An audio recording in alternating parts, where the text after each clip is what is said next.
సునాదస్వరము June 20. నేనే నా సేవకుని మాట రూఢిపరచువాడను, నా దూతల ఆలోచన నెరవేర్చువాడను. యెషయా గ్రంథము 44వ అధ్యాయము 26వ వచనం. ప్రభు ఈ రోజున వాగ్దానం చేస్తున్నాడు. నేనే నా సేవకుని మాట రూఢిపరుస్తాను, నా దూతల ఆలోచన నేను నెరవేరుస్తానని బయలుపరుస్తున్నాడు. మరి ప్రభు ఎప్పుడు కూడా తన చిత్తమును తను చేయాలనుకున్న కార్యాలన్నీ కూడా మొదట తన సేవకుల ద్వారా ఆయన బయలుపరుస్తాడు. ఏ మాటనైతే ఆయన ఇస్తాడో అదే మాటను ఆయన రూఢిపరుస్తూ దాన్ని నెరవేర్చే దేవుడై ఉన్నాడు. మరి దేవుడు చెప్పే మాట ప్రతిది కూడా నెరవేర్చబడుతుంది. అందుకే బయలుపరుస్తున్నాడు. మరి నేనే ఆజ్ఞ ఇచ్చున్నాను, పాడైన స్థలములను నేనే బాగు చేసే దేవుడనని వాగ్దానం చేస్తున్నాడు. మరి పై వచనాలు మనం చదివినప్పుడు కొందరు వ్యక్తులు మరి దేవుడు చెప్పిన మాటలకు ఆ ప్రవచనాలకు వ్యతిరేకంగా పలికే వాళ్ళు ఉన్నారు. జ్ఞానముతో అంతా తెలుసు అంటూ దేవుడు చెప్పిన మాటలు కాకుండా ఇంకా వాళ్ళ స్వంత జ్ఞానముతో తెలివితో చెప్పే మాటలు ఉన్నాయి. అయితే అవన్నీ కూడా దేవుడు వ్యర్థం చేస్తాడు, తిప్పివేస్తాడు.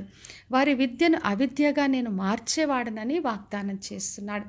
మరి దేవుని చిత్తమును మనము కనిపెట్టి దేవుని వైపు చూస్తూ దేవుడిచ్చిన మాట నెరవేర్చాలని ఎదురు చూస్తున్నప్పుడు కొంతమంది వ్యతిరేకంగా మాట్లాడినప్పటికీ కూడా దేవుడే తానిచ్చిన మాటను నెరవేర్చే దేవుడై ఉన్నాడు.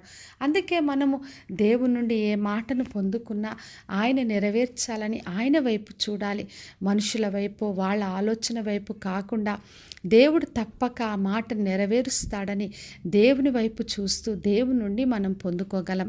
మరి మార్కు సువార్త 16వ అధ్యాయం 20వ వచనంలో చూసినప్పుడు యేసుక్రీస్తు శిష్యులు వాక్యం ప్రకటిస్తూ వెళ్తున్నప్పుడు ప్రభువే వారికి సహకారుడై ఉండి వెనువెంట జరుగుచున్న సూచక్రియల ద్వారా ఆ వాక్యాన్ని స్థిరపరిచాడు.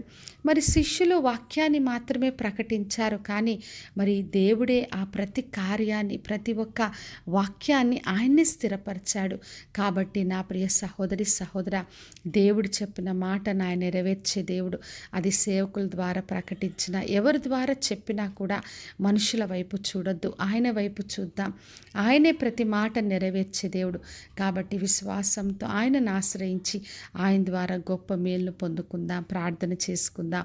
పరలోకమందున మా తండ్రి, మా దేవ, ఈరోజు ఇచ్చిన వాగ్దానం కొరకే వందనాలు తండ్రి. మీరు సేవకుల ద్వారా ఏ మాటనైతే సెలవిచ్చారో ప్రతి మాటను మీరే రూఢిపరిచి ప్రతి మాటను మీరే నెరవేర్చి మీరే మహిమను పొందమని యేసు నామములో అడిగి వేడుకొంచున్నాను తండ్రి.